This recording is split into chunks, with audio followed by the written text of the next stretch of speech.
Good evening, everybody. Hello. Hello. So my name's Pam Underdown, and this is Adam. Adam's my husband and business partner and our digital marketing expert. So Adam's going to be chipping in tonight with lots of his digital marketing knowledge. And Adam does our marketing as well, so you might recognise some of the things. So big welcome, everybody, and a huge thank you to Tioxane, the UK team, for inviting us this evening. So I know we've got a lot of people on tonight and we've got a lot of content to get through. This is being recorded, so you can watch it afterwards. So you don't have to busily scribble notes if you don't want to. But let's get started. I'll do a little introduction about me and why I do what I do in a second. So let's get started. So this evening, we've got a lot to get through. The first part of this evening's training is about driving clinic profitability, which is a big focus on everything we do. And one of the many reasons for that, my background back in 2005, I bought a franchise. For anyone that was around back then, you'll probably know the word Collagenics. And I had a team of practitioners working for me. I, over the number of years, built up my revenue, not much profit, and ultimately learned many lessons along the way. And it's many reasons I do what I do today, but that's a big part of it. And profitability is always the fundamental that we start with. Then we're going to go through consultations, not in terms of teaching you to suck eggs, but in terms of actually how to maximize the difference that makes the difference. The little differences that can make a big difference in terms of getting more people to over the line, more people turning more consultations into actual treatment bookings. So that'll be the passing on our wisdom and also some of the things that we've learned from some of our clients on how they really optimize their consultations to maximize conversions. Yeah. Then I'm going to talk about marketing. This is usually the place that most people want to start, but we're doing it in the right order. Attracting marketing in a highly competitive market. So thank you for those that completed the survey. Tioxane did some feedback, some research to find out the key areas that you guys wanted some training on. So we're going to cover all of those this evening. And then we've got a live Q&A. Dr. Callie Jaff is on here at the moment with us, but she's going to join us live at the end. Now, because we've got quite a few hundred that have registered, more than 400, there might be quite a few questions, and I can already see the screen popping up with questions. The Tioxane team are going to keep a note of those. Hopefully, we will answer your questions as we go through. But if not, we've got Dr. Callie at the end, who's going to be here for 15 minutes answering live. And then if we get a big volume of questions, we're actually going to do another live Q&A without slides, just live questions next week. So we will let you know, and your Tioxane rep will be in touch. But as I say, tonight is being recorded. We've got people joining us every minute. So good evening, welcome everybody. I'm Pam Underdown, this is Adam Houghton, and we're going to drive through tonight's agenda. So we've got lots to get through. Yeah. So first of all, driving clinic profitability. Big part of what we've noticed over the years is that people tend to fall into a number of camps in terms of how they feel, but particularly with everything going on right now, I think there's really two main camps that people are falling into. Either genuinely loving this business, for those of you that can't treat at the moment, you feel like your right arm's been ripped off because you can't be in your clinic, you can't be treating. And those that are literally getting to the end of month and going, why am I doing this? This is a lot of hard work, maybe for not much return. Maybe you're doing this part-time, you're still in the NHS and this is extra income. Or maybe you just are so busy, but there's just not enough income and profit in there for you to leave your job and focus on this full-time. I'm sure there's everything in between that. But which one are you? It's a good time to kind of have some really deep thinking and some kind of reflection as we go through this period. And I guess the good news is, look, if you feel like you're flying at the minute, at the end of a month, you've got quite a healthy profit. You've got bookings, you've got sales coming in. Great. This webinar is going to teach you a few things to make that even better, get even better results. And if you're in the other camp, if you get into the end of a month and there's hardly any profit and maybe perhaps you're even losing money, and you're wondering how to kind of get beyond that, then this webinar is going to help explain a little bit why that's happening, and how to get unstuck and kind of push forward, start being more profitable. Yeah, and Adam just hit on a key word there, unstuck. So as a business mentor, a coach and a trainer, our job is to help our clients become unstuck. It's to give them the strategies, the tools, the hand holding, whatever's needed, but actually to help them break through whatever's holding them back and ultimately become more profitable. And within that, there's a whole host of topics. A lot of what we'll focus on this evening is the very, scratching the surface, if you like, of what we go through with our clients to help them become more profitable. So there's a common misconception out there, I think, with a few rare exceptions, and it depends where you are in your journey, because we've got lots of people on tonight that are at different stages of their journey. But I think there's a big common misconception that most business owners within aesthetics, outside of aesthetics, just think that the only way to increase profit, double your sales, is to actually increase the number of actual paying customers that you have, the number of paying patients. But that is a misconception. Yeah, so this is actually quite interesting. So when all is said and done, really, when you strip it all away, there's only really 3 ways you can grow any business, large or small. And there are only 3 ways. And this actually kind of changed our thinking a long time ago. And we passed this on to our clients because it really helps you understand the fundamentals of growing a business, growing a practice. So the first way of growing a business or a practice, of course, is to increase the number of new patients. It's the one that everybody fixates on. It's the one that everyone wants to know how to do better, and puts all of their time and energy into. But it's only one of 3 possible ways. There are 2 more ways. The second way is to actually increase the average spend. And what we mean by that is, on average, of course, you get patients spending different amounts, whenever they come to see you. But at the end of a typical month, averaging that out, what was the average spend? On how much on average did each patient spend with me? And we find ways to look at what it is now and see how we can increase it. Yeah, and there are lots of different strategies for doing that. And if you're increasing the average spend, you're actually growing your business. And the third way is to increase the frequency of purchase. So how often people are spending, how often they're returning, how often they are buying from you, making purchases from you. Now, what's really interesting about these 3 things is when you start to look at the numbers. Now, if you just increase the number of new patients by 10%, which is a measly amount, if you also increase the average spend by 10%, again, small amounts, and you increase the frequency of purchase by 10%, you don't get a 10% increase in turnover. You actually get a 33% increase in turnover. So just by doing this, we've already grown your business by a third. Yeah, now that's quite a big achievement just based on a small increase, 10%. If we go a little bit further than that, if we increase the number of new patients by 30%, if you increase the average spend by 20%, and then the frequency of purchase by 30%, this is where the game can really change for you, because your turnover increases by over 100%. And believe me, we've ran the numbers multiple times on ourselves, our own business, our clients' business. This is the reality of the situation. And what it does is it really makes you kind of comprehend, you know what, this is not always about banging the drum for more new patients and trying desperately to get people booking through the door and marketing nonstop. That's only one consideration. It's 30% of the effort required. The other 2 ways compounded together really help to increase the turnover. So this really opens people's eyes when they see this for the first time. And Adam just used a key word there, compound. So Einstein actually called it the 8th wonder of the world, but the compound effect, the incremental effect of small changes. And what you'll see as we go through this evening, depending, like I say, where you are on your journey, for some of you, this could be quite basic. For others that are perhaps newer, there'll be some key things that you need to go away and fundamentally look at the principles. But we always start with finance. We always start with profit. We always start with the numbers, because the numbers don't lie. And even if they're painful to look at, that's where we start. Now, if you're short of time, if you're still working in the NHS, thank you. But if you are, and you're always wondering, where do I focus my time? Then you get distracted by social media. I know this happens.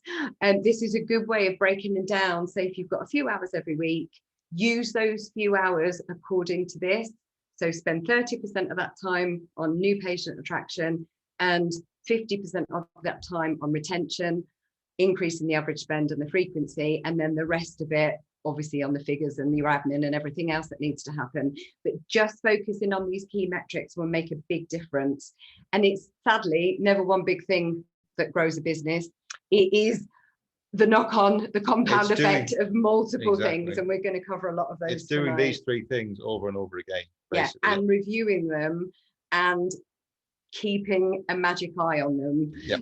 So in terms of profit, now the reason I say this, and I mentioned a little bit my story about at the beginning. So my first ever business, Collagenics, a franchise, I didn't do the treatments. I'm not a medic like you, but I did have a team, and I basically built myself a busy job. We had lots of revenue, lots of people getting a slice of pie, so lots of overheads and actually not much profit. Had I realized that back then, I probably wouldn't have really clocked. But I think now, learning the lessons the hard way, one of the fundamentals really that we always teach our clients and everything we live by, your turnover is vanity. So the people that say to me, Pam, I just want £1 million clinic. I get why you say it, but it's the profit. What's that £1 million clinic going to bring you? But ultimately, more importantly, the cash flow that comes from that profit, what are you going to do with that? Now, there's multiple things you can do with that cash flow. You can reinvest it, you can pay off debt, you can pay yourself dividends, but it's all about cash flow. So in terms of your treatment profitability, we're going to run through a quick exercise in a minute. Something, again, that we start with all of our clients. What is the true profit from the treatments that you do? Most people think, let's say, for example, you charge, I don't know, £250, £300 for an injectable, minus your product cost, that's your profit. But of course, that's not the true profit, because you've got other costs, your consumables, of course, your overheads. Now, even if you're brand new, you're bound to have costs that were involved setting up your practice, your training costs, buying your new computer, all those things.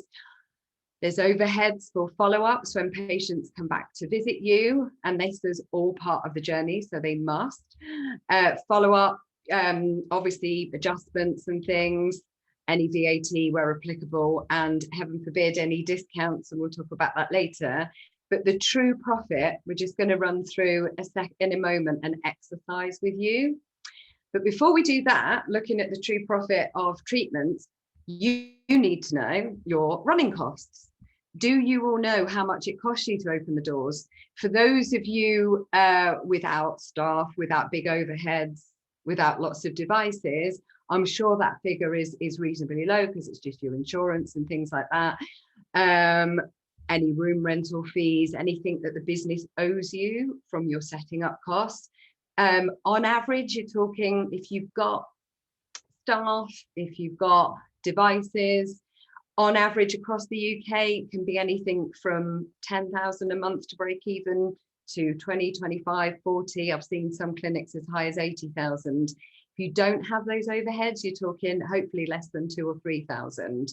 When we go through the exercise in a moment, I'm going to show you the difference it makes with two different types of clinics. That's right, because this is a critical cost that rarely gets factored in when we ask people to calculate how profitable their treatments are.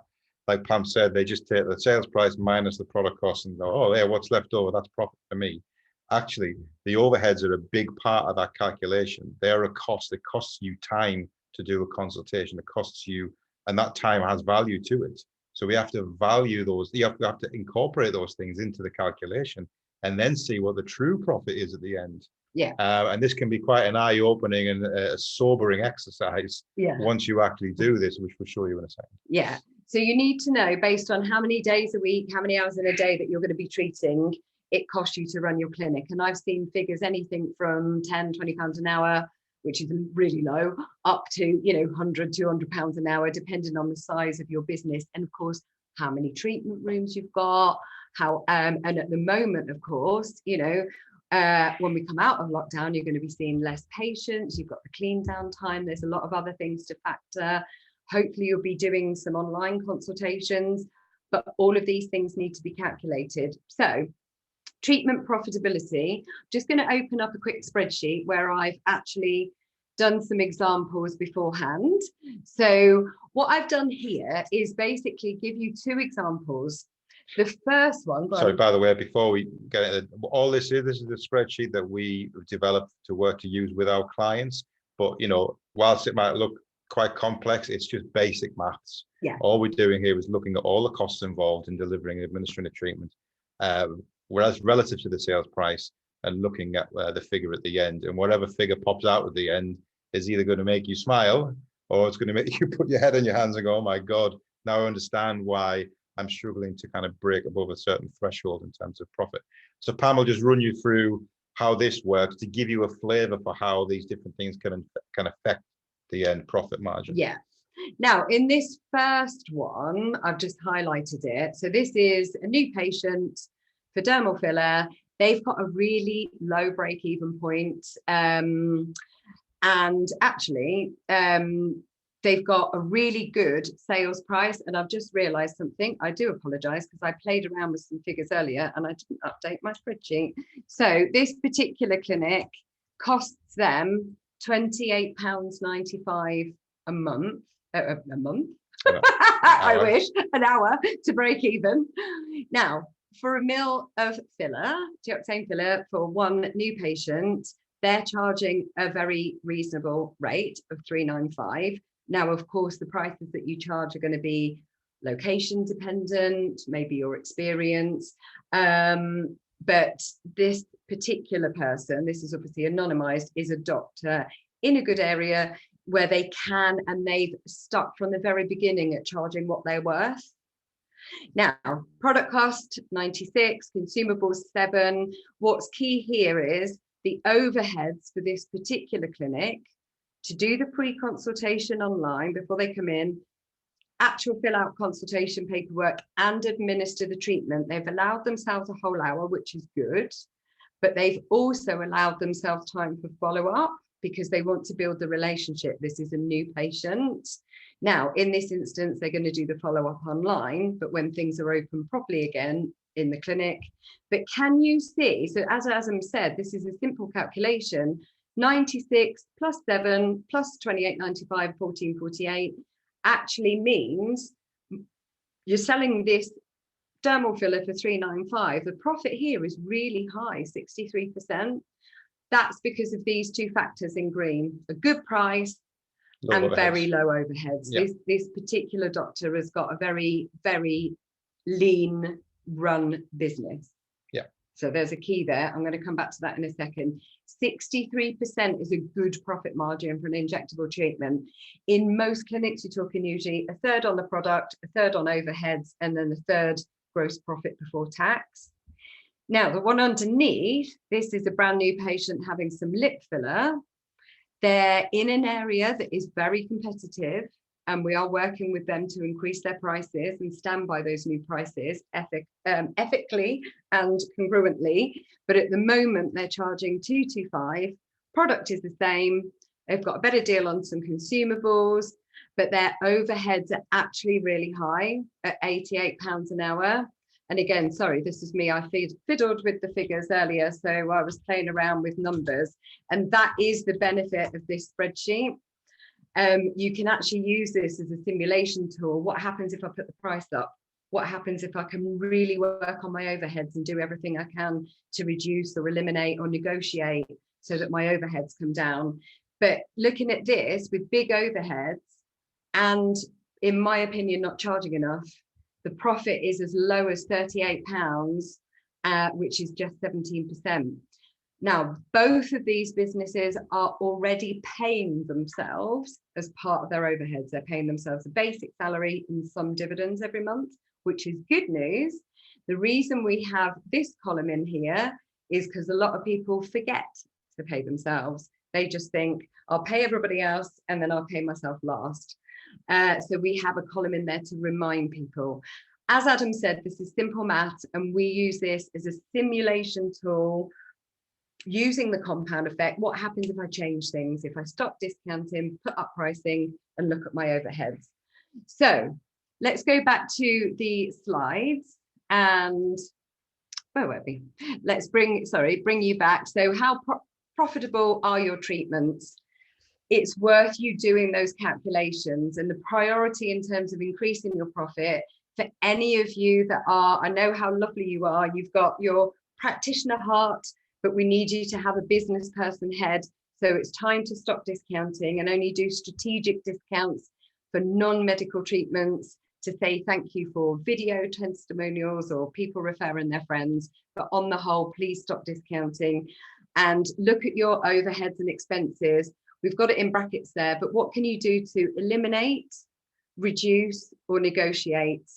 And I know you'd have done this maybe on the back of the first lockdown, but this is a good idea to get into the habit of doing this every month. Look at those figures. I had one client once, they will remain nameless. They were both spenders, the doctor and their partner, the clinic manager, which is quite rare for both to be spenders.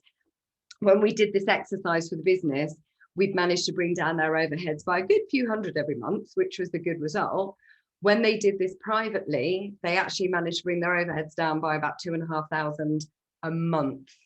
They weren't paying attention, and they were still even paying insurance for a pet that had died a couple of years beforehand. So no one's going to look after your money as much as you. The key is to see what you can do to decrease your overheads. Never take your eye off the ball, I think, is the motto there. You know, your circumstances change as you go through the year. Sometimes you pay for things that actually, as the year develops, you find you no longer need, and then you can continue paying them because you know what, it's just a pattern you got into. So yeah, keep your eye on them, eliminate, reduce, negotiate, ask those questions every month.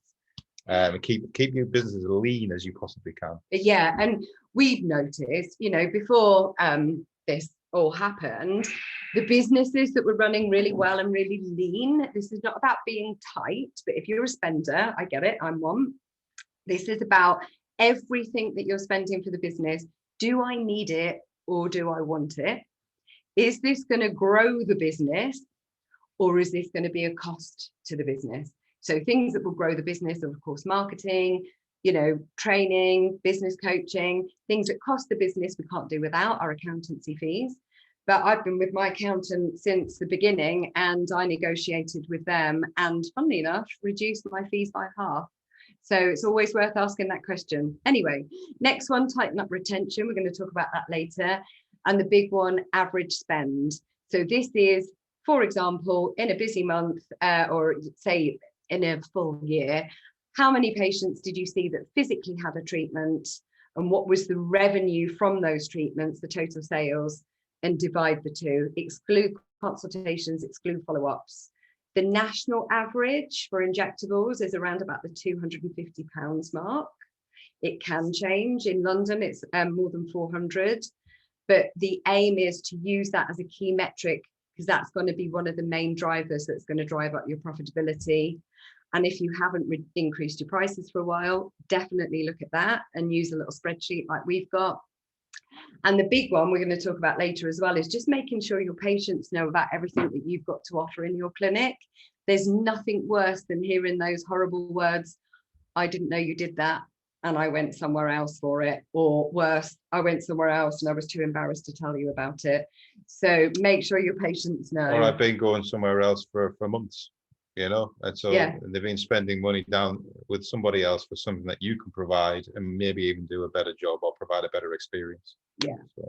So and this is why, isn't it? I mean, this is ultimately why it's important to look at the average spend and ways of increasing it, because it's very difficult to build a very highly profitable, high revenue practice if you've only got two things to sell. Yeah. So if you've only got two things, toxin and fillers, you're going to hit a glass ceiling at some point in terms of revenue and profit, which is why we're talking about maximizing and diversifying, which is the next slide. So in order to increase the average spend, obviously you've got to diversify. So what could you offer that you're not currently doing? And don't guess, you know, the amount of times I hear people say to me, oh, you know, I heard it was the latest thing, or I just bought this new device because I was told this was going to double my profit or whatever. Don't guess, ask your patients, find out what they want. We can strategize to our heart's content, but it's going to be your patients that will tell you what else you can offer. And the simple thing to do, especially in the moment, people want to have human connection. Just pick up the phone, ask them, is this something that we can help you with, something that we're not currently offering you that we could be. And then the biggest part then is don't speak, let them talk, don't interrupt, don't give them any ideas, let them tell you. One of my clients did this recently, and we were looking at all aspects, and quite a few of her patients had said, oh, tightening and things. Turns out she actually had a device that was gathering dust in the corner, and now of course it's not gathering dust, and we've started to put some packages together to actually get it out there. So ask your patients, don't just guess or assume. And like this particular client of ours, what assets have you got that are not utilized, that are sat there? What skills have you got? What resources, your team, yourself, what are not utilized that you could really use this time, for those of you that are not open at the moment, to really work on a marketing strategy to get that out there, like we've done with our clients. Because assets at the end of the day will drive sales, the sales will drive the profit, they will drive then the cash flow that then you can reinvest into more Teoxane products, more assets, you can pay yourself dividends, or you can pay off debt, but you need that cash flow. One of the questions that we asked, or a lot of our clients asked themselves during the lockdown, the very first lockdown when all this started happening, was how can I repurpose some of my team into roles that actually suit them better, make them happier and more productive, and changed elements of their business around that, repurposing people into roles that actually suit them better, and that's paying dividends now. Done that. And what a lot of people have done, we always say, look, how you run your business in bad times reflects how well it will survive the good times, and I think that's really critical now. Let's not use another situation like we're in to really look at our figures and our overheads. Let's keep a close eye on those. We do have lots of profit boosting strategies on our free report, which is on our website, aesthetic-bt for business transformations, not British Telecom. So aesthetic-bt.com. We give loads away for free. There's loads of training videos, loads of articles that I've written. We give lots away for free, because especially if you're new to aesthetics, there's going to be things there that you'll learn that will really help you. So do download that and have a good read while you're maybe off at the moment. I appreciate not everyone is. Yeah, definitely. That's going to deep dive into just some of the things we've talked about already and increasing profit. And it's going to help answer a lot of questions you've probably got as well. So get stuck into that. Get stuck in. So part 2 then, consultation. Cool. So like Pam said, look, this isn't about changing anything that you're doing from a medical perspective or a clinical perspective. This is just passing on some wisdom based on our experiences of running similar things, and out of our clients as well, who've actually really optimized and fine-tuned and refined their consultations based on practice and what they've experienced over time. And one of the biggest absences and deficiencies we see time after time with people who, especially those who are new, is that they don't really have a defined process for turning consultations, for actually walking them through a consult and getting them to the outcome they want, the actual booking. There's no defined process. There might be for the medical conversation, but in terms of actually getting the desired outcome, there's nothing written down. There's no process that's being followed. It's kind of being winged a little bit. And this is the single biggest thing you can do to start to improve the consult, is just mapping out the process, how it should look. And again, if you don't have a process, this is what can sometimes start to happen. Without a process, you're winging it, and it gives the patient, the prospective patient, an opportunity to hijack that entire meeting. They walk in and they immediately tell you, I'm here because I want you to give me X, Y, Z. And that's the metaphorical equivalent of them putting money in you like a vending machine and you dispensing out what they've asked for. And if you get tied into that approach, it makes it very, very difficult for you to share with that person all of your capabilities, all the different ways you can help them get the result they're after, and all the different options that are available to you. And unfortunately, those who are just starting out, this is kind of a trap they fall into. Just dispensing. Just fill that line for me. Just do this. And you've got to have the conversation about the medical and the clinical suitability, of course. But you need the opportunity to really be able to help the person understand the full breadth of how you can help them, the results you can give. And, what's the real goal of a consult here? You ask a lot of highly experienced, highly capable doctors, And they've all got their own little And nurses. summary. Nurses, sorry. And dentists and surgeons. Of course, sorry, yes. But they've all got their own little short summary about what's the real goal, what's the real purpose. I've just picked one here that I actually quite liked. Pam and I quite like it. You probably recognize this guy, Dr. Tim Pierce. This is a really good summary of what the goal of the consult should be, but also really, especially if you're new, this is actually quite a good little opening gambit for when you're actually running the consult. So you're setting the scene right from the beginning, how this is going to work, how this is going to flow, this whole discussion we're going to have, and what outcome we're going to get to at the end of it. I'm not going to read this out. You can read this for yourself. But it literally, from the off, is defining exactly why we're here and what outcome we want to collectively get to. And it's putting you in control rather than the patient controlling you. If you want to see Dr. Tim Pierce talk about this, this was recorded at CCR, I say last year, the year before. And it's on our Facebook page, our public Facebook page, Aesthetic Business Transformation. So it's on there. Do have a look under live videos. But the key points really. So, based on all this understanding, it's only a narrow moment of time. Some people are doing this in a 30-minute time frame. Some people can afford to do longer. But you've got a narrow moment of time to build as much rapport, as much trust and familiarity as possible, to really get to the bottom of why they're really there. What's the strongest reason for coming to see you? And really getting beyond the surface problem or the surface talk that they're bringing to you. Agree on a shared goal, a shared outcome. What are we trying to get to at the end of this meeting?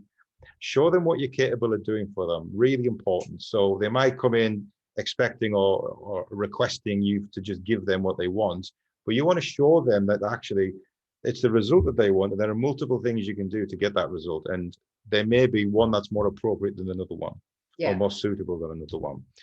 Educate and guide and reassure. Of course, people will have knowledge gaps, they'll have questions, they'll have things that they want to be reassured on, and there'll be things that they don't know what to ask.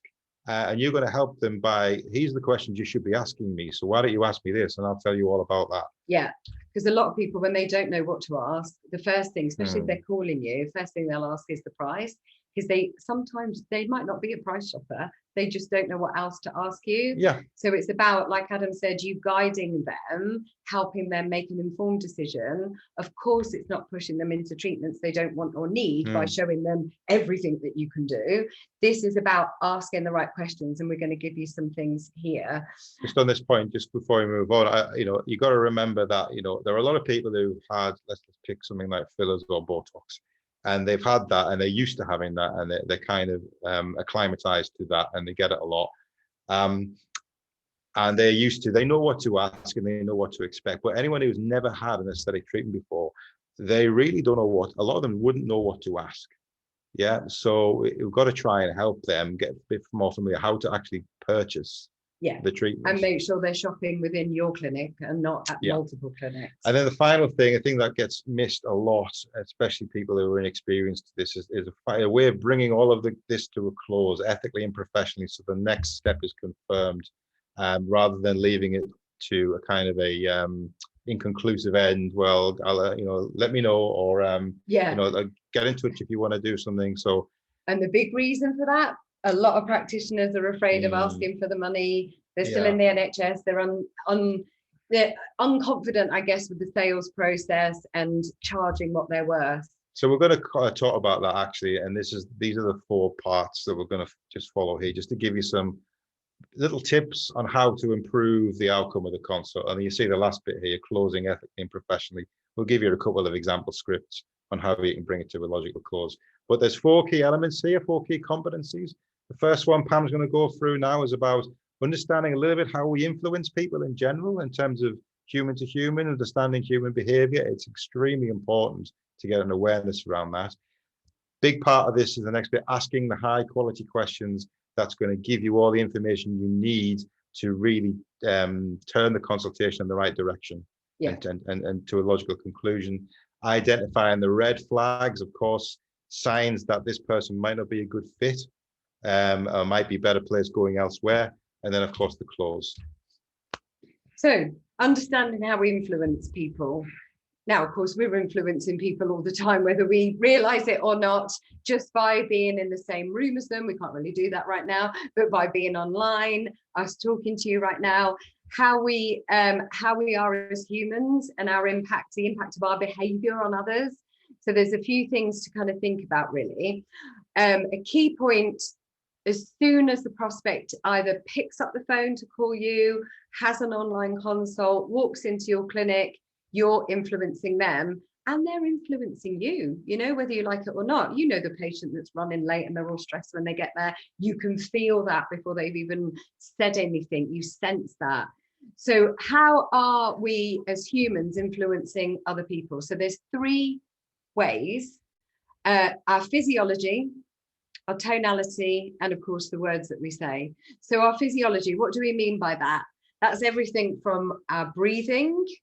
So if I'm talking to you really fast and I'm breathing really, shallow, I'm going to be, my posture will be sort of more urgent. My eyes might be a bit more wide, a bit more lit up. You can feel that I'm a bit more tense.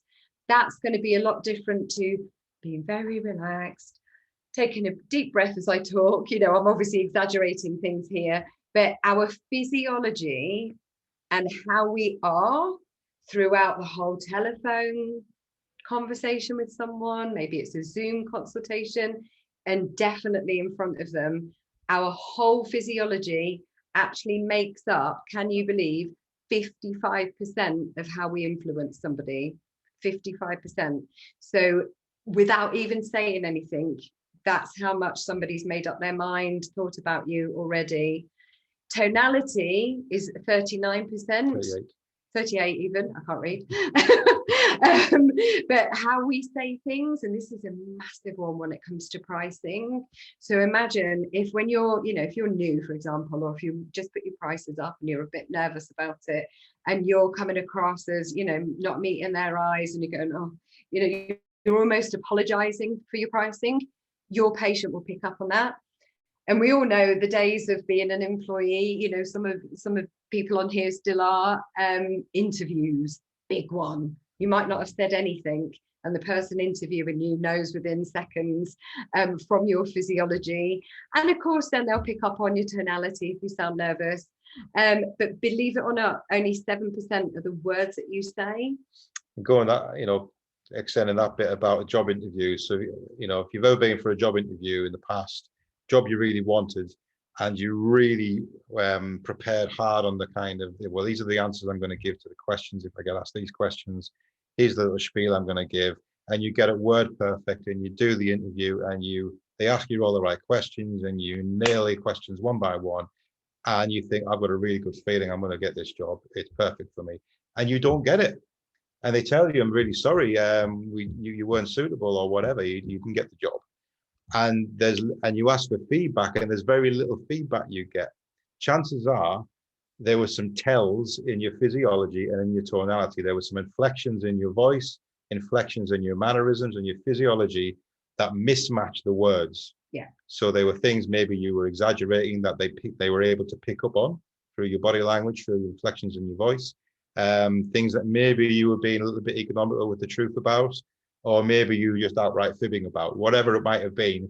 These are the tells, and these are what recruiters and experienced managers are trained to pick up on. So it just amazes me just how much we influence someone. It's like the vast majority of how we influence another person is through our physiology and through our tonality. Yeah. So you've got to work on those things as a priority. The words, of course, are important, but look at how they're split up between the 3 factors here. And we haven't got time this evening to talk about different personality types, but it is something that we go into with our clients, just to help people understand themselves better, their patients, and how we obviously impact and influence someone. Yeah. So definitely a key one, especially when it comes to pricing. So always remember, be certain, be congruent, and be really believe in your pricing, because if you don't, they will pick up on it. They will pick up on it.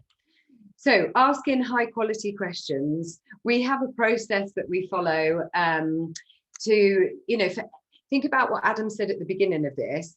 Now, when we did the survey, when Tioxane sent this out for this evening, one of the big questions was about consultations. And I think the high quality questions is the difference that makes the difference. So we call it punt with a Q. So the punt questions follow these 4 categories. So pain, I don't mean physical pain, could be. How urgent it is for the treatment. I'm going to share a bit more about this in a minute. What their needs really are, and how much they know, like, and trust you. So the easiest way to remember this, punt with a question: pain, urgency, need, and trust. So this is the start of your new consultation, your sales process. Like I say, it's not covering the medical part. This is really uncovering the reasons that they led them to see you today. So what was the strongest reason? What was the strongest reason for wanting to address whatever area of concern it is? Get them really talking. How long, this is a big one, if they've been thinking about it. Because they, the average for injectables is as long, can be on average, 2 years, but sometimes as long as 10 years. People have been thinking about it, going online, research, asking their friends, looking in the mirror, keep talking themselves out of it. Sometimes it's a long journey before people get ready to pick up the phone. What questions have they got that's really going to help them come to a decision? And if they could only improve one thing about their skin or whatever it is that they're going to see you, what would you choose? So it's getting to the bullseye, as we would call it, the real reason. That's going to be a helpful one if you're getting a whole plethora of problems and concerns thrown at you, and it's, oh my goodness, it seems like this person has got all sorts of things that they want to discuss. Yeah, you could really zone into the most important one with that one question. If you could only improve one thing, what would you choose? And they'll come straight out with it. Yeah. Urgency. So how critical is it to address right now? Some people might be very early on in their buying journey, and they're actually just starting the process. They're just gathering some information. They're just starting to think about it. On a scale of 0 to 10, how is it impacting you? 10 being it's keeping me awake at night. And how many more months, depending on the patient, depending on, so you've got to tread carefully here. But this is how you can find out how urgent it is. If they're a tire kicker, you'll know quite quickly with these type of questions. And what's the impact of not having it? For some people, the knock-on effect, you'll know this more than us, the confidence, how they feel. There's obviously a lot of Zoom faces going on right now, and everybody's more than aware of things happening, and how important it is to them. This will give you a really good understanding. Do they just need information right now, or are they actually keen to book? And we're going to talk about closing shortly. So their needs, what do they need from you today? The human brain has got, lots going on, but of course they need the logical aspect. Is it going to hurt? How much is it? What are the results like? Am I still going to look like me? The emotional aspect, in terms of all their anxieties and things, and really the results for the future is the emotional side. And both of those need to weigh up appropriately for your patient. And what does that desired look like? That result look like to them? What else would they like your opinion on? And the 3 biggest questions, and what would it mean to you if you got that result? So really get a good understanding of their needs. And finally, and I say this one last only because a lot of people launch into consultations with, hi, I'm so-and-so, I've been doing this for 20 years or whatever it might be. Ask the questions first to get a good understanding of your patient before you then go back to finding out what they know about you. So how much do you know about the results that I get? What do you already know about me, our patients, our clinic? What led you here today? Aside from price, what other questions have you got that are important? And maybe not all the time, but some other people might need to be involved, because it might not be one that they can necessarily hide or want to hide. So trust, really getting an understanding about you and how much they know, like, and trust you already. Leave this one till last. And it's all about asking high quality, open questions, leading with the 5 W's and an H. So what, when, where, who, which, and how. You'll see all the questions that we had started with those, not with the closed questions, because with closed questions, you can only get 1 or 2 answers. Yes or no. Are you ready to book? No. Can I look to see which appointment slots are available next week? No. You get the point. But they don't open the conversation. These questions are about opening up the conversation so that we've got as much information as possible that we know how to steer the consultation. Yeah. So that's why we use open questions as far as we possibly can. Yeah. And then the key points, really, obviously, it's about being helpful, serving. You are in the business of feelings. Yes, of course, how you make people look, the results that you give them, but it's how you make people feel. So it's all about serving, and selling isn't telling, it's serving, asking questions and really listening. Bring the price into the conversation early, you know, especially if you're feeling quite uncomfortable around price. You've got to find something that fits you and your personality well. And it could be as simple as, you know, do we have a price point that we need to be mindful of today as we talk about the different options?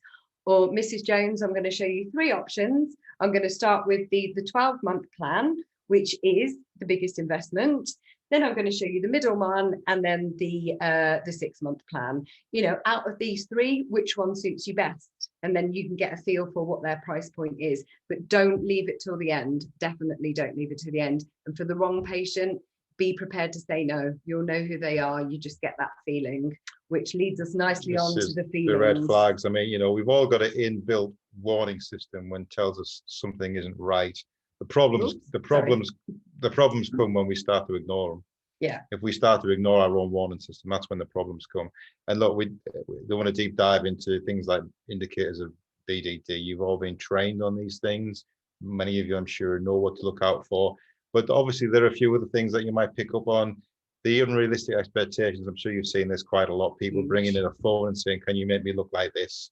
You know, people who want facelift results at Botox prices. You know, so those kind of very unrealistic expectations. And malicious indicators. You know, if they're coming to you for the first time and telling you how much they hated their last practitioner or clinic and all of the mess they got into and the unpleasantness they got into, then that's a red flag as well. You don't want to have, if that's how they've dealt with clinics in the past, it's a likely driver of future behavior. So look out for any indicators that they've been a pain for somebody else in the past. Yeah.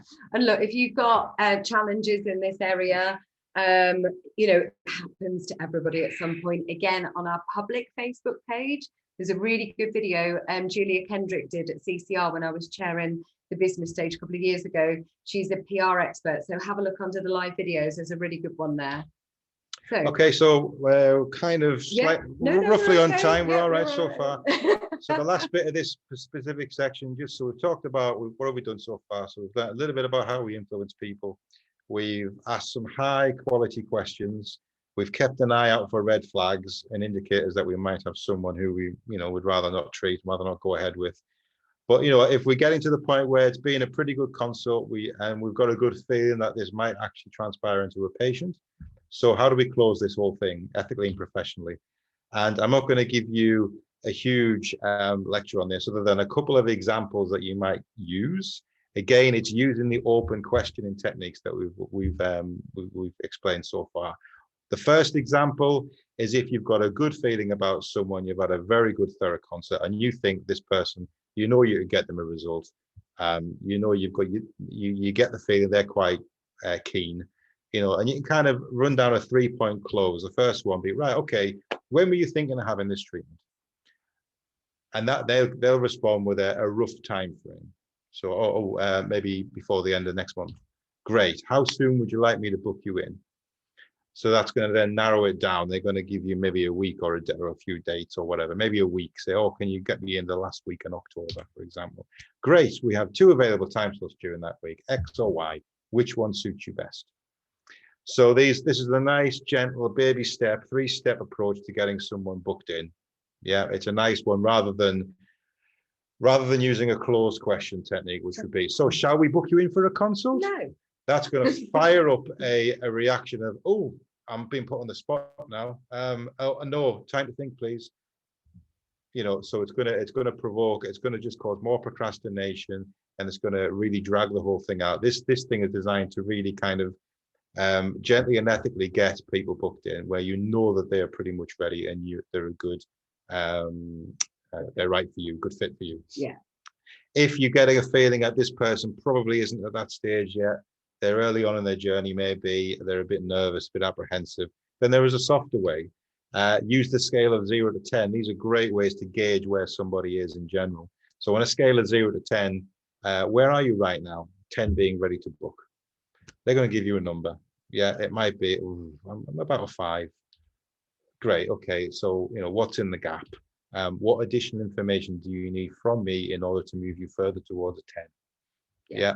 And they'll tell you, and they'll come out with all kinds of things. I need this. I need to go away and think about that. I need to talk to someone in my family. I've got all these questions, and at least then it's giving you a situation where you can actually you can give them all the information that they need, that they've asked for, and then close the next logical step, because these are the stalls you're likely to get. I need some time to think. I need to speak with my other half. Please email me all the details. Fine, it's no problem at all. So your response to this, a good response would be, look, I totally appreciate that. I want you to think about this. It's very important that you do. I want you to speak with your other half. They need to know, they need to be involved. And I want you to read about these things. In fact, I'm going to give you things to read that I want you to read, because this is a big commitment and you've got to be 100% certain. And then at the end of all that, you say, how long do you need? Because this is the important thing. What we've done here is we've handled a stall in a 3-point way: agree, appease, accelerate. We've agreed with their concern. Yes, of course you're concerned. Of course you want to think about it. We've used appease. I want you to go away. I want you to talk to your family. I want you to read this. I'm going to give you something to read. But we've asked the question to get back on track to the original outcome, what we call accelerate. And that was because we asked, how long do you need? So they're likely to say, oh, can you give me until Monday, please? Fine, brilliant. So here's what we're going to do. I'm going to give you all of these things. You're bound to have questions that come up in that time. So I'm going to give you all this, and I'm going to give you a call on Monday and see what additional questions you have. Yeah. What's the best time to call you? No, what time suits you best? 2 what or time 4? Suits you best? 2 or 4, yeah. So there you go, 2 options. What's the best time to call you? Or I'm free on this time and that time. Which one suits you best? You're in control, more importantly. So that you're in control, you're maintaining control of the next step. Agree, appease, accelerate. Yeah, it's a good technique to use with any stall or any objection. And this, for anyone and we get this a lot, the years that we've been in aesthetics and worked with our clients and help them overcome barriers about how much to charge and pricing and making sure they're charging what they're worth. And when you come up with some patients that are asking lots of questions, if they're not ready. So this is just a really good way of just finding out what's holding them back and actually still being in control of the situation, but more importantly, making sure there's always a next step booked in the diary so that you're in control of that and you're not just leaving it to them to chance. The next move is always yours. Yeah. It's a golden note. Always yours. It's never there. It's always yours. So never leave this on or let me know, or just think about it, because usually because you're uncertain about closing or asking for the money, or you're feeling a bit unsure about the whole sales process. Sales is an icky word. And this is a good one to use on the phone as well. If you've got somebody calling you asking, oh, how much is a mil of filler? And of course, they might not be a price shopper. It might be that they just don't know what else to ask you. Mm-hmm. So great. Before we start, let me just take a note of your name and number in case we get cut off. You're in control. What led you to the call today? I'm going to give you the price in a moment. But before I do, I just need to ask a couple of questions. And always end the call. Appreciate you need to speak to it. I'm going to email you some information and follow up within a couple of days. When are you free for a call? Friday or Monday? Let's get one in the diary rather than £300. Thanks. Bye. Yeah, you're always in control. So part 3. We're doing all right for time. We've got 20 minutes for this part before we bring on Dr. Khalija for our final part of Q&A at the end. So attracting patients in a highly competitive market. So again, when Tioxane did the market research, asked you all questions. Biggest one we always get asked is always around marketing, but we leave this one to last because think of the other things that we've talked about earlier. So we've talked about profitability. We've talked about looking at your overheads and your treatment pricing. Then we've talked about phone calls, consultations. We actually call this plugging the leaks. So we need to plug any leaks of time and money and profits first before we get lots of new patients coming through the top of our funnel, if you like, and falling out the bottom. So plug those leaks first. and then turn around your business with great marketing. So this next section then, when it comes to marketing, all of these years, so 16 years of being in aesthetics for myself, 5 years of being a digital marketing expert for Adam, we study great marketing. We study aesthetics marketing. Marketing is well, we're going to teach you what it is tonight, but it's testing. But the number one rule, especially in aesthetics, is not being invisible. You guys are in such a, yes, it's a competitive market, but it's a highly emotive industry that you're in. You know, the privileged position that you guys are in, putting your hands on people's faces, bodies, you know, making them feel better, look better. People bond with people, and if they can look into your eyes, hear your voice, see a picture of you on your profile picture, not a logo, they will bond with you before they've even met you. Yeah. You know, especially if you use video. You know, we're doing a live session tonight. You'll have heard my voice and Adam's voice. The amount of people that come up to us at events when we have them, you know, they've seen me on video so many times they feel like they know me, and that's what you want your patients to say to you. And just a prime example, we all know who Richard Branson is, and look at how many followers he's got. I think this was a little while ago, but in comparison to Virgin, look at that, 12.6 million versus 241,000. People bond with people, especially in this industry. So if you're afraid of raising your head above the parapet, you fear of being judged, or you don't like the sound of your voice and all the 10 million other things we hear, this is just people buying from you. Yeah. The good thing is, you know, I still see instances of practitioners and clinic owners who are determined to just not be anywhere near the front end of their business from a marketing perspective, and they just want it to be about the name of their clinic and their clinic logo and stock images. And stock image. Look, that I'm not saying that that's wrong. I'm just saying it's going to take you a hell of a lot longer to build the awareness and the market awareness of what you do. That logo is going to wash over people, no matter how many times you try and expose them to it. Because at the end of the day, people bond with people, they connect with people, and they want to know more about the face behind the business. Yeah. Richard Branson's had to pump billions into just getting 241,000 people to follow Virgin. Now 12.6 million of them willingly follow Richard Branson without him having to spend a penny. Yeah. So it's just, you know, be real, be human, be genuine, be authentic. People want to know more about the real you. Yeah. So don't hide behind those stock images, and definitely get comfortable with video. You know, my first ever video, I still remember it now, wasn't very comfortable, but I got over it. And it's one of the things that we always work with our clients on to help them improve it. And they've all done so well. Number 2, big one, don't push it. When I say push it, I mean constantly. 10% off, we're great, book now, buy now, special offer. This is the equivalent of walking into a pub, remember those, and actually saying 10% off, everybody. You know, this is not how we do marketing. This is, you know, really a sign of sort of desperation. So we're going to give you other ways to make sure that you market appropriately in a moment. But the most important thing is, when you're doing your marketing, you've got to be aware of the patient journey. And as I said before, this whole buying journey that patients go on can take years. To go from that, I'm suddenly not happy with something, or I've reached a milestone age, or someone's pointed something out, or I've gone through a divorce, whatever it is, to start looking, doing their information search, looking online, talking to friends, looking at videos, trying to compare, well, where should I go? And then this whole dilemma of, well, why should I choose you above you? You know, and we're going to talk about that in a moment, but this whole kind of buying journey can take a long time. And your marketing, if you think about it, you've got 2 types of patients: those that have never had a treatment before, and those that are having a treatment elsewhere, and they're never going to move unless there's a really good reason to move and come to you. But both of those types of patients, they need educating, they need nurturing, and they need the right marketing to talk to them in a way that matters to them, not to you. And if you are, a good question to ask yourself, have you ever been an aesthetic patient?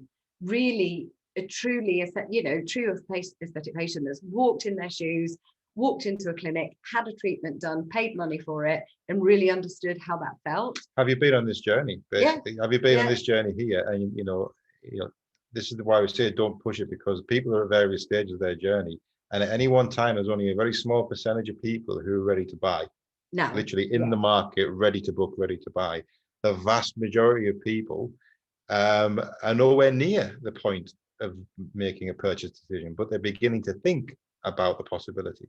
So shouting 10% off, special deal, special offer isn't going to really connect with them. What might connect with them is a marketing which is driven from an angle of, are you looking for? Are you confused about who to go and where to trust? Are you interested in learning more about treatment X or treatment Y? And then you're giving them education, you're giving them something that they can use to help them on their buying journey, rather than asking them to just book a consultation. Yeah, because like we say, not everyone's ready to book now. Yeah. And take the principle, for those that were on at the beginning of it, take the principle that we've always used. We give away a lot of information, and people that download our free report, then they get emails from us regularly, giving them lots more useful business and marketing education and advice, so that at some point, some of them, if and when they're ready, may pick up the phone and say, do you know what, Pam and Adam, I really need your help now. I downloaded your free report 4 years ago. I've seen you speak at multiple events. My friends have told me about you. I'm now ready. And it's the same that your patients will go through. I downloaded your free How to Choose the Right Aesthetic Practitioner report. Then I got your emails that really educated me, and it taught me loads of things I didn't know about treatments and skin health. And then, I saw you speak online on Instagram, and then my friend told me about you. I'm now ready to actually talk to you, and you've built over a period of time that know, like, and trust. Yeah. So let's move on. Big ground rules. We don't want to be sold to as consumers, of which we all are. We want to buy, don't we? And we want to make an informed decision. With any marketing, not just on social media, use the 80-20 rule. So 80% educate, nurture, build the relationship, and show that you're human and that you're real. And only 20% of the time then do promotional activities. And, it's all about motivating, inspiring, especially right now, just being really human with people and engaging with them, being helpful. And like we say, building that know, like, and trust, not force feeding it down their neck, asking them to marry you on the first date, metaphorically speaking, of course, which is back to buy now, book now. So hopefully you'll get the point there. So education tips. The big one, it showcases your personality. It positions you as an expert, and it puts you in a position of authority because it showcases that you know what you're talking about.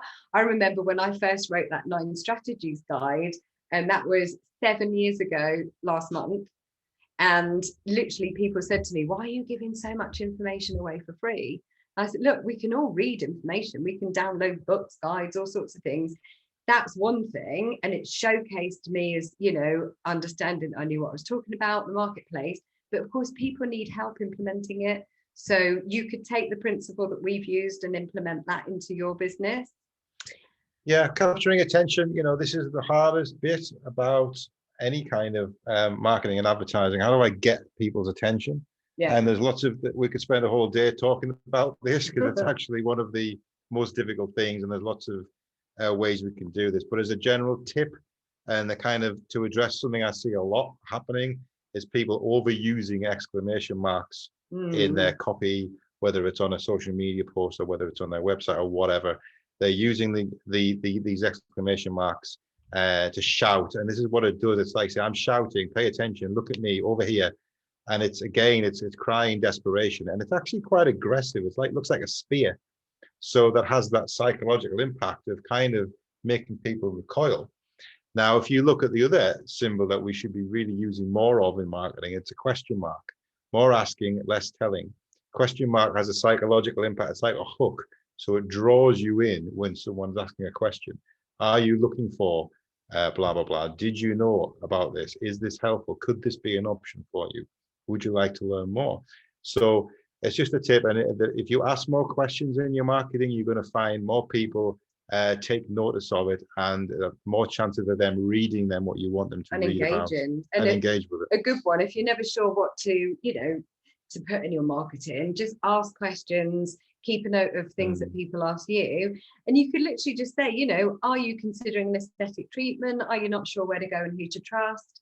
You're not the only one. Why don't you watch this lovely testimonial video where one of our happy patients talks about the journey that they went on, and then click below if you want to learn more about how to get in touch with us. So follow that format.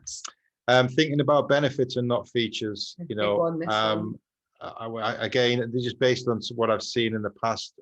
A lot of clinics and practitioners, especially those who are starting out, the way they believe that they should be marketing their things is by posting pictures of the things that they're selling, or the things that they're offering. But the problem is you're showcasing the features here. You're not showcasing the end outcome, the end result that the prospect is mostly interested in. So, you know, I'm not so much interested in is a nice, pretty packaged bottle of skincare cream as the result it can help me achieve. I'm not interested in seeing what the machine looks like. I'm more interested in what that machine does. I want to know what it does. I want to know if it hurts, or roughly what kind of pain level I can expect. So again, you know, these are images that generally are used for suppliers and manufacturers to help clinics make purchase decisions. But when you're trying to market to your patients, to consumers, you've really got to market more about benefits. So really showcasing the results, befores and afters. Even a nice picture of you with a product, actually applying it, using it, is better than just a picture of a product like this. Definitely. So you're going to say something? No, carry on. The next one, again, is something I see a lot of, particularly on social media. And I know why people do this, that it can be like a noble thing to do, to share and educate people about, you know, all the things that can go wrong and why they should always choose a medically trained person and not go there and not go there. And I understand it's a noble thing to be doing. The problem is if everyone does this and it kind of, it escalates, it has the impression of actually not just putting people off from going to a certain clinic or a certain practitioner, but putting people off for life. Literally, it's just too much of a risk for me to even think about any of these things. So I'm just not going to bother. It's just too much of a risk, this thing. Or they'll associate you with this, which is even worse. That's another effect. If you're constantly doing this, constantly sharing unpleasant stories of things that have gone wrong, then it only takes one person to misconstrue that and think that that's actually related to you or your clinic. So, you know, really kind of avoid this practice.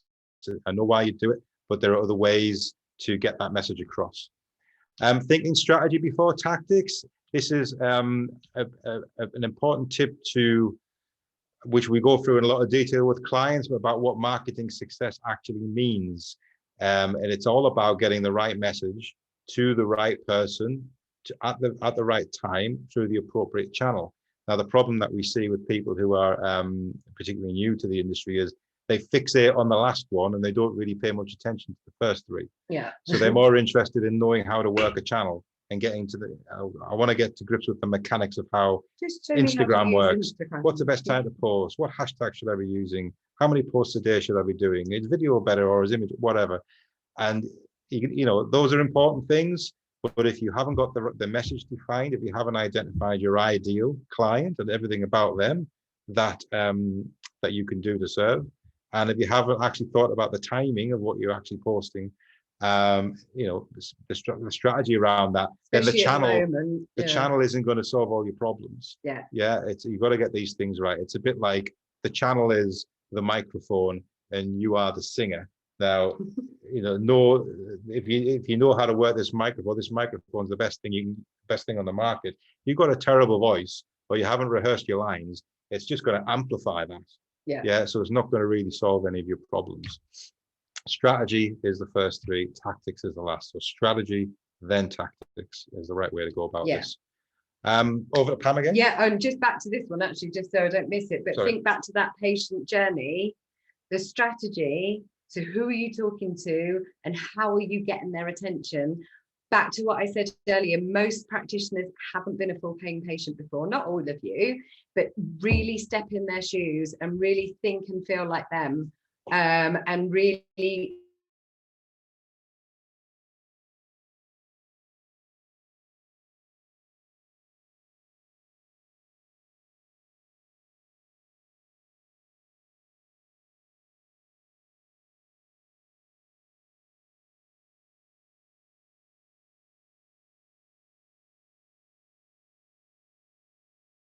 usually word of mouth, or usually just Instagram or just Facebook, which makes a very an unstable business, just as it crops up that the internet is unstable. That was uncanny. But anyway, so how many strategies have you got? It's not going from 1 to 8 overnight.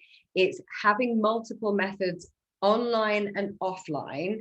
Now, I know at the moment we're all living in an online world, but ultimately we are human beings living in an offline world, and we're desperate to get that human connection again. But more importantly, when it comes to your marketing, it's physical marketing, not just online marketing, that has a big difference. You know, if Google are sending out things in the mail, then we can certainly send out things in the mail.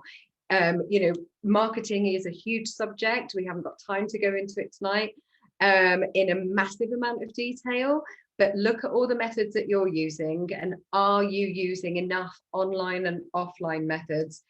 Especially if you're new, you've got to build your local relationships within the local community before you start doing things like Google Ads. So have a look at all the marketing methods you're using, and don't go from 1 to 8 overnight, but certainly look at things that you're not doing that could make a big difference. And the big one, really, unless you're brand new, but if you could easily have a database sat there, people that have been to see you for consultation, but have never converted, referrals, having a proper documented, properly communicated and marketed word of, not just relying on word of mouth, but having a proper process for referrals and thanking people ethically, obviously with non-medical treatments, but having a way of letting people know about it. Don't just send out one email and hope for the best, or as we call it, hope referrals. You know, set it out, write it out, and tell people about it. Does everyone know within your clinic what else you can do? We mentioned that at the beginning. There's nothing worse than those horrible words, I didn't know you did that, I went somewhere else. And a big one, especially at the moment, joint ventures. Who else in your local community has got access to your target market that you could, they could be really open to that, especially right now. We've got lots of clients that have done this really, really well. And it's something that we help people really focus on, even at the moment. So big one with unconverted leads, then go back over the last 12 to 18 months and just get in touch with those that you know haven't had a treatment, and just do that follow-up. Even if it feels uncomfortable, turn it into a service phone call, ask how they are. Just follow up on any that perhaps have got in touch with you. Sorry, it's on the next slide. Oh, okay. So people's circumstances do change, especially at the moment. So just check in with them. This is not about you being all salesy and pushy. Just invite them to take the next logical step, which could be a virtual consultation. Sorry, I'm aware of time because we are rapidly running out. Referrals, like we say, have a formal process. Get it printed, get it talked about. We use Solo Press for printing.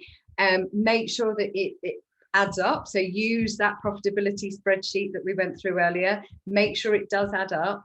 But this is the cost of marketing. So it could cost you £50 to get a new patient through the door, but actually, what are they worth over the lifetime of them? Quite a few thousand if you really look after them. And make sure you don't just send one email, that you get hold of people and let them know about it properly and make it part of your whole marketing process. Within your clinic, make sure that you're not missing a trick. The clinic can do the silent selling for you.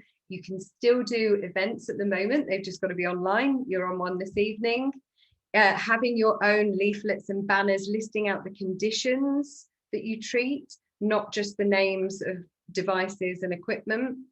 Picking up the phone, definitely, we just talked about that, and just making sure that the whole team are on board with what you do and how well you do it, and that you've got between the team 2 or 3 key selling points for each treatment, so that everybody's singing from the same hymn sheet, and then you can repurpose that into marketing posts and videos and things. So that's a really good thing that we saw a long time ago at one of our clients' clinic. Think about what you can do to make sure the clinic does the selling for you. Joint ventures, like I say, teaming up with people that have got access to customers that you've got, they're probably going to be really receptive at the moment. One of our clients does this really well. He's like a little really good networker in his area. His wife's the doctor, and he just gets out there and just builds relationships.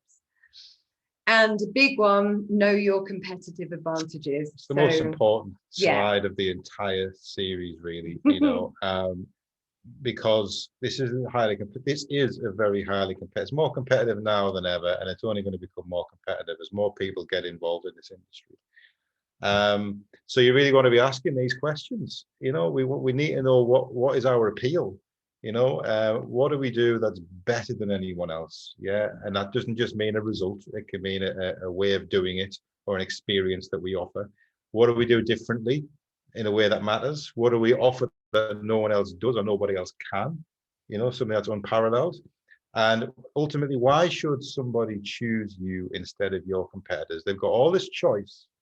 Why you? Yeah. And it has to be a little bit more about credentialing. You have to do something a little bit differently or a bit better, or do something nobody else is doing. Yeah, and that's the bit that we spend a lot of time with our clients really honing in on. Why choose you? Because that's the bit when prospective patients have got choice. You don't want them to make a choice based on price, do we? We want them to make the right choice based on a win for you, a win for them, and a win for the business. Ultimately, with your marketing, if you can't stand out, then neither will your income. So we're almost done. This is the last slide, Callie. Then we're going to lead nicely into our Q&A. So the golden principles of any marketing, but particularly in aesthetics, all marketing should produce a measurable response. So if you're spending, whether it's £50 on a Facebook ad or £1,000 on another type of ad, you should be able to track and measure it to make sure that it's paying for itself. And if it's not, stop. That's the joys of digital marketing. Use consistent online and offline methods where your patients spend time. And if you're not sure, ask them. It is about testing, measuring, improving. What works in one area won't work in another area. We could strategize for hours, for days, for months, but it's about what patients want in your area and what's going to make them take notice and pick up the phone and call you. It is about being educational, engaging, and actually building that know, like, and trust. 80% that and only 20% promotional. And above all else, be you. So be human, be real, be authentic, and build that know, like, and trust to both of those types of patients, those that have never had a treatment before and those that are having a treatment elsewhere and they need to find a new practitioner for whatever reason. So build that right level of educational information, and make sure, most importantly, that you're talking to the patient in a way that matters to them, not to you. So that's about stepping into their shoes, like we said earlier. So back over to that's the end of the slides. We're 3 minutes over. I do apologize, but let's bring on. I hope you found that helpful, guys.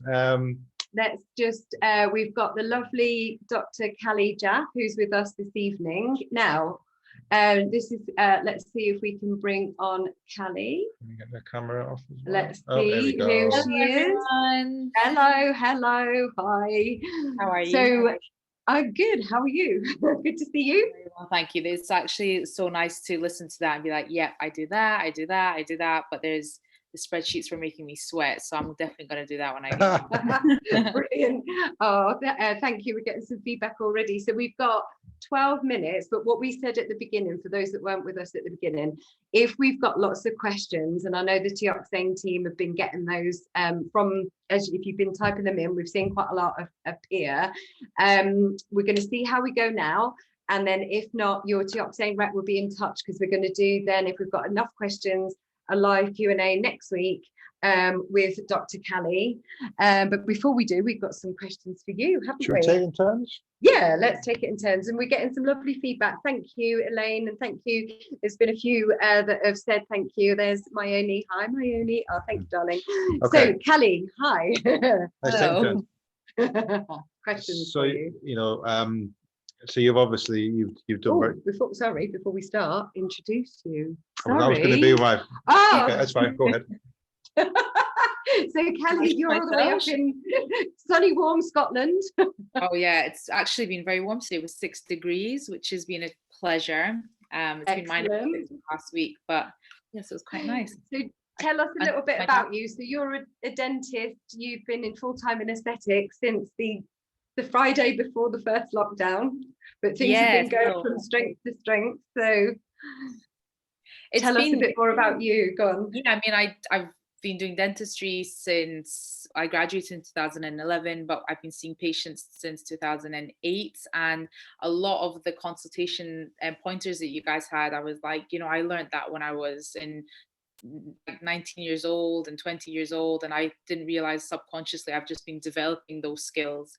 And I left dentistry on the Friday before lockdown, and then we went into lockdown on the Monday, and it still doesn't feel real that I've left, because it's not really been normal since then. And I did still do the triaging of dentistry throughout the first lockdown, but I've just utilized the time to do as much on social media, the things I can control as much as possible, and get myself out there and get on the camera. And I hate it, but it's working. And it's nice that when people do come in, like you said, Pam, in events, they've seen me on my Instagram for so long, they're like, oh yeah, I heard you say this and I already know about that, and I wanted to ask you about this. So I feel like 25% of my consultations already been done when they were in their bedroom, and it's just through my talking to nothingness. And that's really cut down the chit chat in the consultations, because we've already had that chit chat, where they feel that they have had that chit chat with me,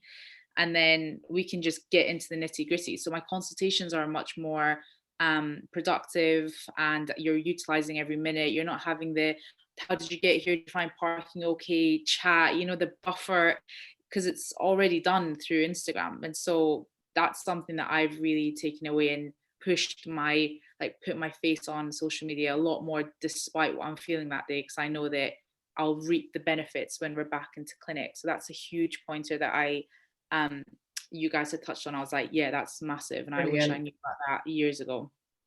And if I may say, you're a walking, talking advert. So they're going to see you on Instagram, look at that glowing skin, and literally want to see you as soon as they can. So, and we'll share how people can get hold of you afterwards as well, because I know you're, like we give loads away. I know you're super helpful, so people have got a way of getting hold of you. So we've got a few questions. In fact, you actually started to answer the first one. I was going to kind of kick off with a question about consults, and you've already given us a flavor. So we talked about little differences that can make a big difference in terms of getting people, booked in, or getting more people to, over the line. So what do you think of some? You've already mentioned one. What are the other little things that you do that end up having a big difference on that outcome?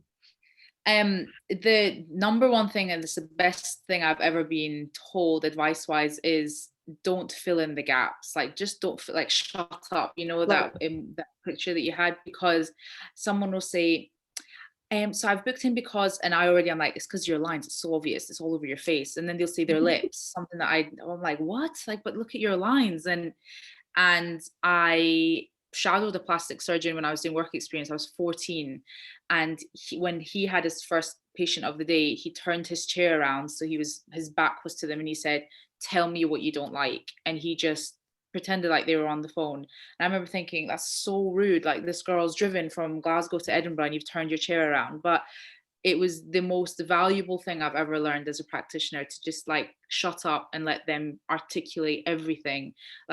Because a lot of the time you're talking to them, they're saying, and obviously you can see that my lips, and obviously I know I can't see that, because we all see things in different ways. So I just let them speak, let them articulate, don't fill in the gaps, and also be honest. I think a lot of clients will say, the more honest you are, they feel more comfortable, and then they're more likely to open up. And I'll say, look, I've been in the chair, I have asymmetry, I don't like the way my mouth moves when I speak, I completely understand where you're coming from, but the more I know, the easier it's going to be for me to nail this. So let's go over that one more time. And even if I understand it, I almost kind of want them to say it out loud, so they definitely know we're on the same page.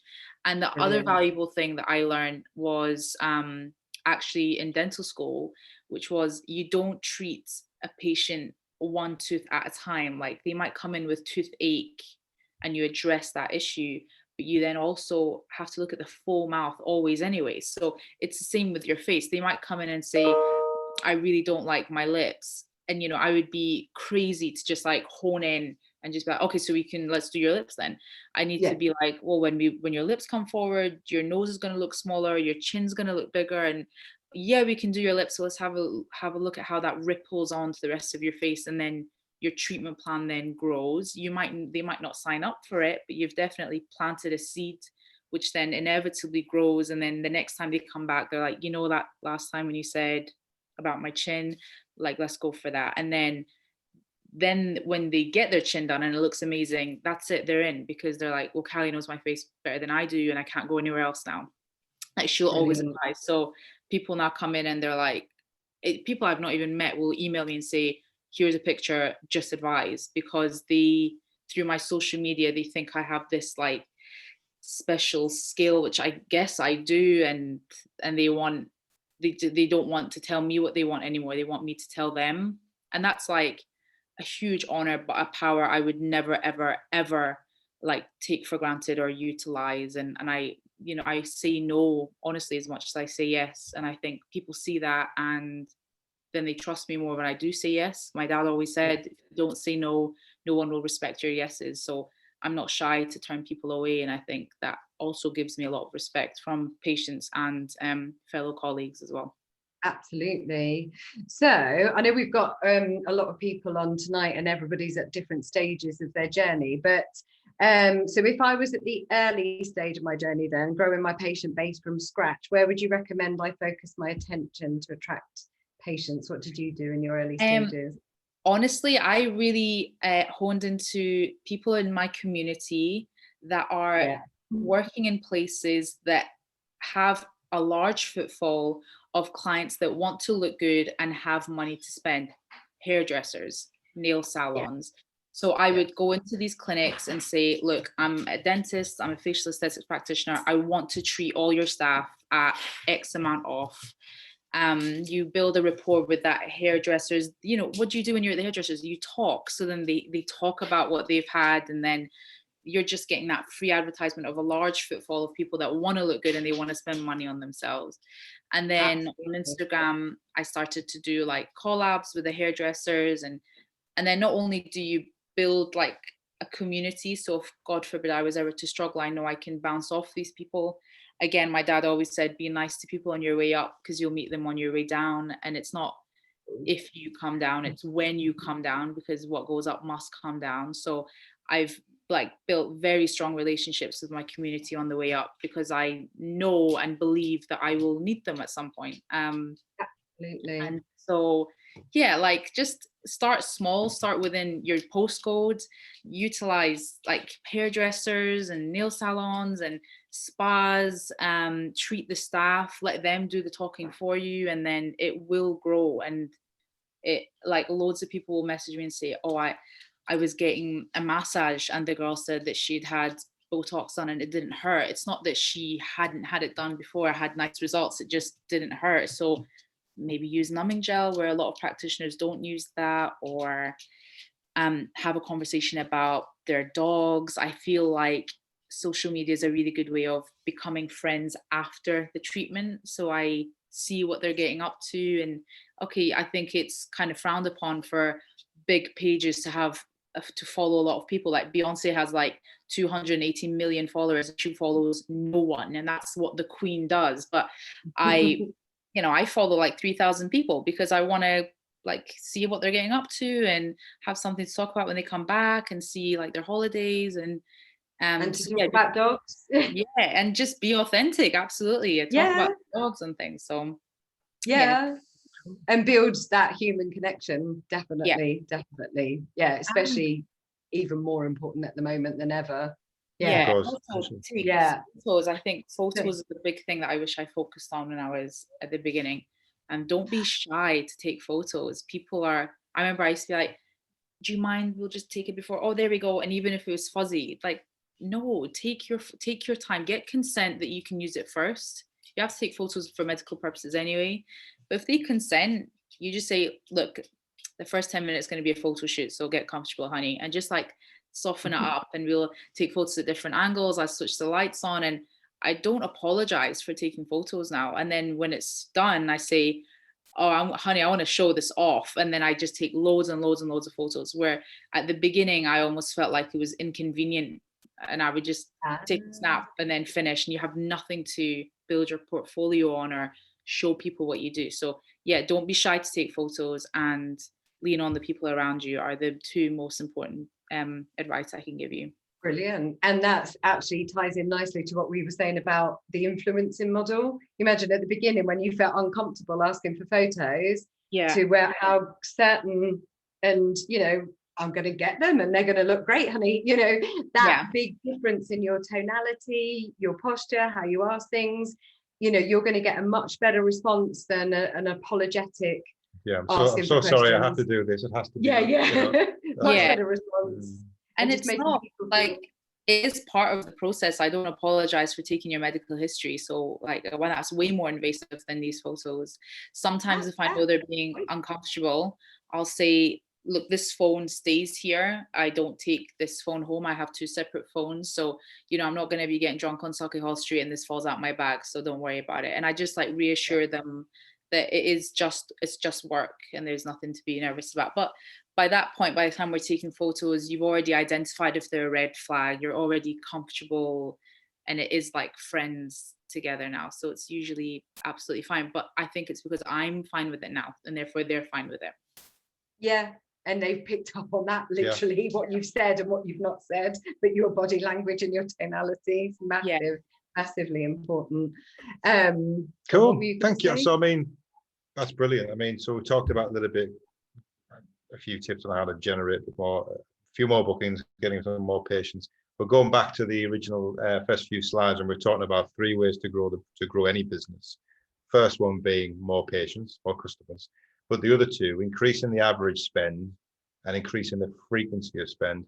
Just trying to kind of get your ideas on how do we increase, or how would you recommend someone goes about increasing the average spend, say by 10 or 20%, and then the frequency of spend by say 10 or 20%. What kind of things to think about? Those 2 things definitely changed my business. So as a dentist, I'm used to people coming back every 6 months for checkups. And then I was going into aesthetics and I was like, where are these people? Like I would see them and then I wouldn't see them for years. And I felt like I lost a lot of that connection. I'm a Cancerian. I'm very like affectionate and sensitive. And when I started to cut down dentistry, I felt like I was losing that human contact. Like I wasn't seeing these kids grow up and them falling pregnant and hearing their stories. And obviously I'm not going to be treating anyone under the age of 18 in aesthetics, but I did miss that human connection. So I really longed to have something that increased their frequency for my own sanity. And the only thing that you're going to increase frequency on is skincare and Botox. So I trained on masterclasses in Botox. I tried to figure out like where else can I offer it that's just not the classic 3 areas. And skin's a huge thing. Like for me, I get quite a lot of pigmentation and I have no makeup on today apart from the Teoxane 3D lip, and my skin is glowing and it's healthy because I use skincare. And so I was like, well, let's train on skincare. And once people have good skin, they're not going to let that go. And it's affordable. So they're then continuously coming back to buy the products or get the skincare treatments. And then when you're in, it's the perfect opportunity to be like, these lines are coming back. We may need to think about Botox, or your lips are starting to deflate, a stitch in time saves line. And then you're ethically just planting those seeds again. So for me, skincare is what increased my frequency massively. And then therefore, because they were increasing the frequency, I was then able to increase the treatment that they were doing because they were coming in more, and therefore I could not sell's not the right word, but educate more on what the options were. And then also like now we can't do that. I'm just doing a lot of IGTVs and educating on, okay, well, this is what I use for my skin, guys. And this is what my secret is. So why don't you do that? And then the emails come in, they might only buy the pore refiner, and then next they're like, oh my god, it was amazing, like what would you advise? Okay, now let's do some masks, let's have a look about pigmentation. And then your skin plan grows, and that now I call your background income, because that's going to be coming regardless of what me injecting or not. So then I can focus on the injecting side and enjoy it. So yeah, enhance your techniques and what you're offering, and that it will deal with the frequency and what they're uptaking as well. And do you measure those as well, so you can see that the average spend is going up and you keep in track of your retention? Yeah, because my accountant is really OCD, so he will mention it, like he will say, oh, this, it's taking a dip, and that like throws fire up my belly, and or he'll say, it was amazing, what did you do different? And it'll make me sit down and like audit what I've done differently. You know, I won't sit down and do a spreadsheet, but I'm always reflecting in the shower, when I'm driving, like, what did I do right this last month, and what did I do right in the last VAT return, and what did I do wrong, and what's been going on. And I'm consistently just cherry picking and then advancing it. And yeah, I mean, when I introduce skincare, I'm the Profound master trainer, and I do the skincare for teoxane as well. It's like, if you don't want to do tear trough fillers because you're scared of the high risk, or non-surgical rhinoplasty, do skin. It's safe, everyone needs it, and it's going to increase your frequency massively. So brilliant. The teoxane skin range is something that if you're not doing it, you need to be doing it. Absolutely. We ask a lot of our clients actually on those points, like on a scale of 0 to 10 or 1 to 10, how confident are you that all of your patients are getting all their aesthetic needs met by you and no one else? And no one ever answers 10 because they know they haven't had conversations about lots of different things. So that's a guess. It's what you've done. You just allow those conversations to happen. And even now, I'm not a 10. No way. Like I say, I don't care if you're here for your eyelid, even on one eye, or your full face. I'm going to treat you the same way. We're going to start from the skin, talk about the muscles, and then the fat. And I'm going to talk about from your hairline to your chin and maybe down to your chest. So like, I don't want to give you a complex, but this is just how my brain works. And I almost kind of just excuse my OCD for the consultation. I will start with their area and then I'll ripple out from there. Okay, so you don't like your nose. Okay, we'll do this. Then it does that, and then it does that, and then it does that. And like I say, they don't always take up the full treatment plan, but within 6 months to a year, they will, like 100% they will. Yeah, and there was a couple of things. Apologies to Teoxane team, I know we've run over, it was our fault for finishing late, but there's a couple of key points that you made. Back to being a dentist and knowing, we all know when the dentist says, I need to see you in 6 months for your follow-up, we all go, okay, yes, and we book it in our diary. Yeah. In aesthetics, like you say, it's not a habit, it's not something that people do naturally, especially if you're newer to aesthetics. You might not necessarily feel comfortable, but if we accept it from our dentist, then we should, as their aesthetic practitioner, take control of that journey, get them booked in. They can always jiggle it nearer the time if it's not convenient, but let's just get you booked in, because my diary gets booked up months in advance and I don't want you to miss out. I need to see you. And there was another thing that you said as well. I was going to say, my dentist actually, when I go for a checkup and they're just kind of wrapping up, I walk out at the receptionist hands me a print of a date for the next checkup. Because that's your next checkup. Yeah. What if I'm not available? No problem. Just call us and we'll rebook a different date. Yeah. So they've got something in the diary. Whether you're in for your skin, I'm like, so we'll book it in now. So you're guaranteed, you take priority. You'll get an email reminder the week of, and then a text reminder 2 days before. If it doesn't suit, just rearrange it. But you're better to do it now than to then be like, oh man, I'm due, and then you get seen for a week. So, and no one argues that. I get very few people, the ones that travel, that live in Dubai or they're offshore, onshore, that they can't, and that's fair enough. But yeah, you're not leaving without an appointment. It's just, that's just not the way it rolls. And if that's just how your brain functions, and that's how the girls at desk function, then but people are like, oh, this is how it is, so let's just do it. Most people just get booked in before they go, or or I'll contact them and see, right, do you want to book it in now, because our book is filling up. Cool. And before we finish, so our last little question, so knowing what you now know, so if you could go back in time to your ever so slightly younger self, what word of wisdom would you give to your younger self just starting out your career in aesthetic medicine? Push yourself, but stick within your limits. I think the biggest mistakes I made at the beginning were getting really excited and then promising people things that I hoped I could do and I couldn't do, And not only would the patient be unsatisfied, but I would kind of just like go into my shell, and it would take me a long time to come back out of that. And I feel like the first 6 years of my career, I advanced at such a slow rate because of the mistakes I was making, not identifying red flags. Figure out your personality types. I'm not good with analytics. I'm just not. I'm a driver. I'm very to the point. People that are like analyzing things, I'm like, I know, look, I don't have time for you. And then you clash.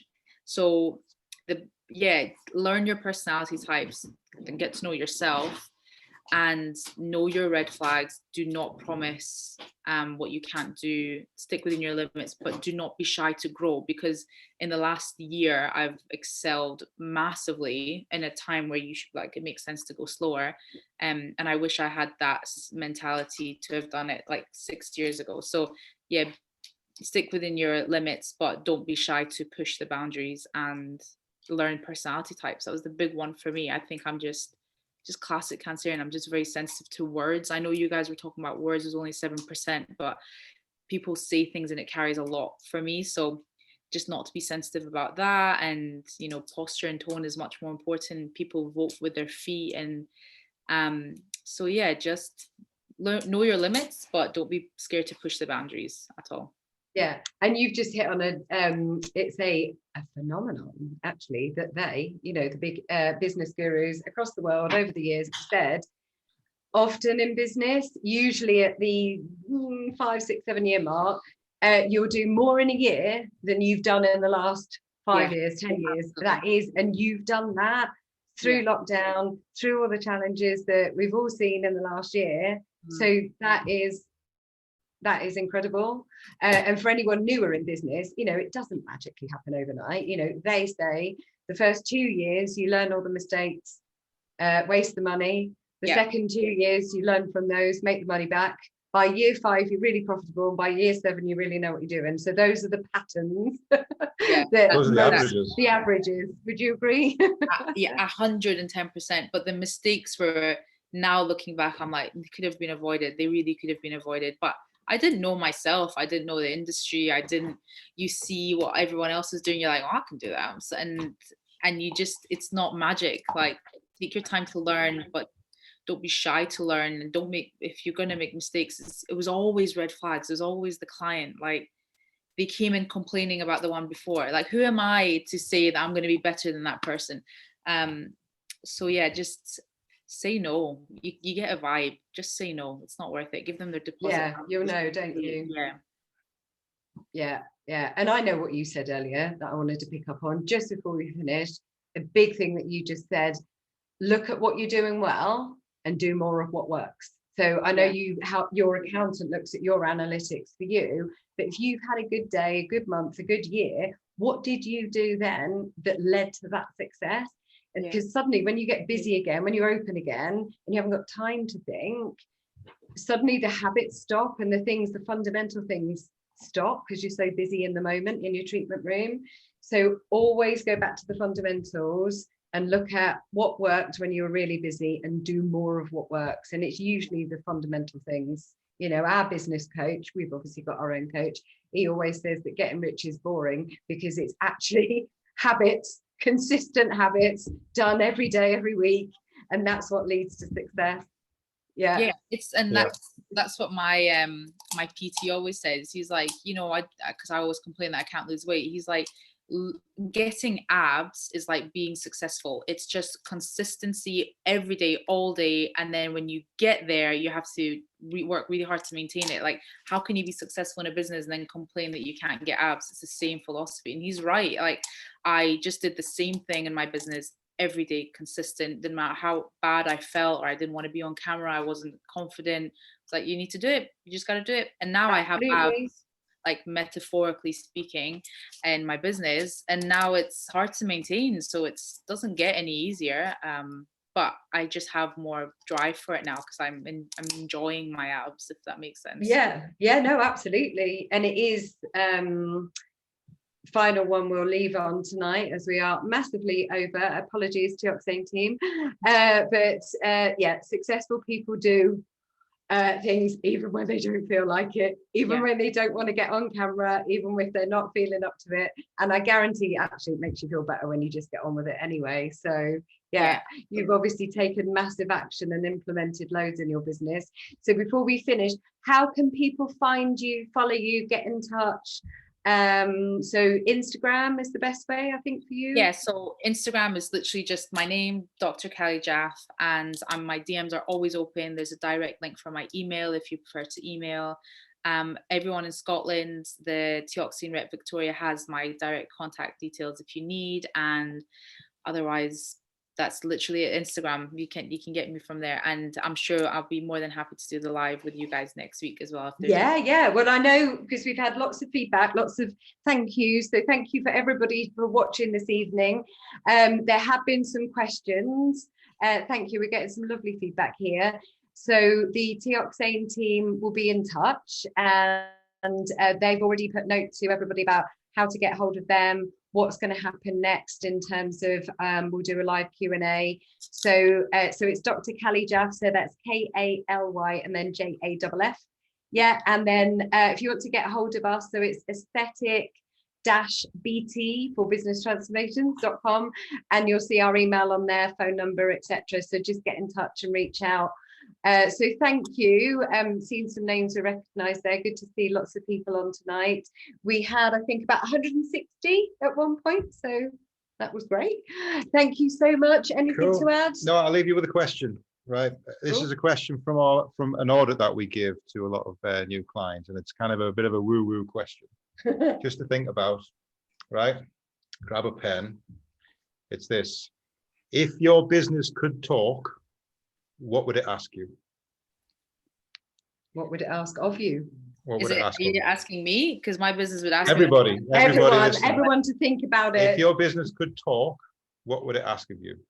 So just think about that and see what comes out. It's a bit of a woo-woo question. But it's one to consider maybe over the coming days and weeks, that to do some deep thinking. But thank you so much, Kelly. It was so lovely to spend time with you and meet you virtually, and hopefully in the real world soon. And thank you, massive thank you to the Teoxane team. Apologies that we've overran, but I think it was more than worthwhile sharing your wisdom. We'll do the Q&As, we'll be in touch, and obviously you know how to find us. So we'll let you all enjoy the rest of your evening. Thank you. Have a good one, guys. All right, and this has been recorded, so you will get access to it. All right, thanks, Kelly. Take care. Bye. Bye-bye.